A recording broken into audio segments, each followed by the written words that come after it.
They're making some major changes to the LSAT next year. Specifically, they're removing the logic games section and replacing it with a second scored logical reasoning section starting in August 2024. If you're watching this video now, several months prior to the change, you're in a pretty good position to decide when to take the LSAT, either with the games section or without the games section. First, I want to lay out up front the important reminder that law schools do not care which version of the LSAT you take. They don't care if you take it with the games or whether you take it without the games, just as they don't care whether you take it on paper with accommodations or on a computer, or whether you take it from home or at a parametric testing center. It's all the same to them. All they care about at the end of the day is that score on that 120 to 180 scale. The higher, the better. So you've got a decision to make. Do you take the LSAT prior to the change, either June 2024 or earlier, with the current logic game section, or do you take it August 2024 or later without the logic game section?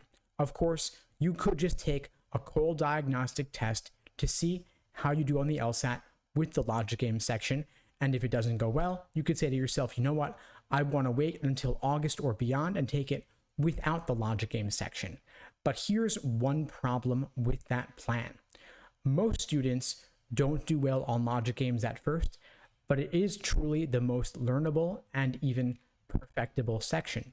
So it's possible that with a couple of months of prep, you can improve your logic game score significantly and end up with it being your best section on the exam. Currently, those who score 170 or above on the LSAT typically get perfect on logic games, maybe -1, and then lose a couple of points on both logical reasoning and reading comprehension. So if you say to yourself, I want to wait to take the LSAT without the logic game section, you could actually be shooting yourself in the foot and removing your best chance of achieving perfection on one of the 3 scored sections of the exam. If you're watching this video now when you've got 6 months or more to study for the LSAT prior to the change, you may want to spend a month or 2 just doing logic games on the side before you seriously ramp up your prep and see, are logic games learnable for you? Is it worth trying to learn them? Or do you want to devote that time instead to working on logical reasoning and reading comp and take the LSAT August or later? The choice is up to you. Now you may be wondering, why is LSAC removing the logic game section? The story goes back several years, back to a time when a blind test taker named Angelo Bino sued LSAC, contending he was at an unfair disadvantage relative to other test takers because he couldn't benefit from diagramming logic games the way that other test takers could. LSAC settled the lawsuit and agreed to develop a new version of the test without the logic game section over the next 4 years. That settlement agreement was in 2019, the fall of 2019, and LSAC agreed that by fall 2023, they would figure out some new path forward.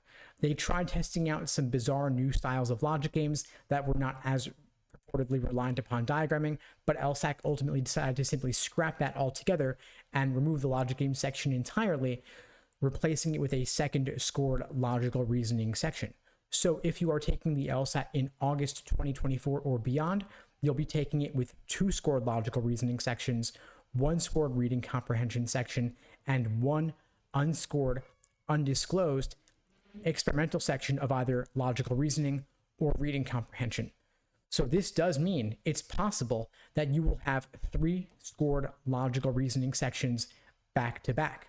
And it's actually more likely that you'll have 3 logical reasonings than 2 logical reasonings and 2 reading comps.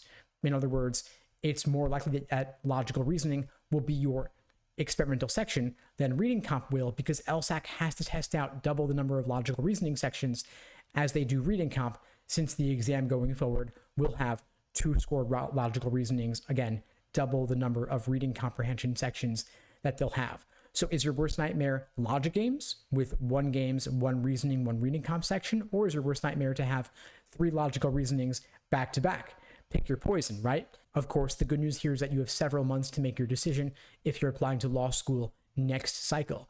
If you're currently applying this cycle, then of course you'll be taking it in January or February, most likely with the current format of 1 scored games, 1 scored reasoning, and 1 scored reading comprehension section.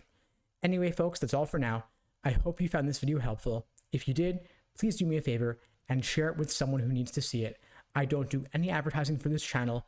I rely only on word of mouth to help get the word out, and your sharing this video really does make a big difference.